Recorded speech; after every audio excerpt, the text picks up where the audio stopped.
prevent making a fool of yourself? Well, first of all, never use the words significant or non-significant, and don't use those pesky asterisks, please. It makes no sense to have a magic cutoff. Just give the p-value. Don't use plain bar graphs. Show the data as a series of dots.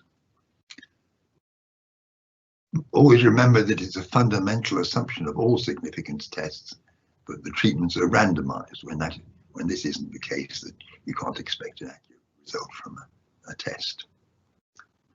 So I think you should still state the p-value and an estimate of the effect size with confidence intervals, but be aware that this tells you nothing very direct about the false positive risk.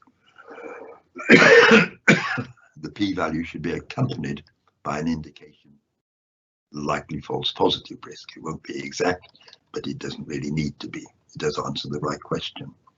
You can, for example, specify the FPR50, the false positive risk, based on a prior probability of 0.5. That's really just a more comprehensible way of specifying the likelihood ratio. And you can use other methods, but they all involve an implicit threshold of 0.05 for the false positive risk, which isn't desirable. So p equals 0.04 doesn't mean you discovered something. It means might be worth another look. In fact, even p equals 0.005 can, under some circumstances, be more compatible with the null hypothesis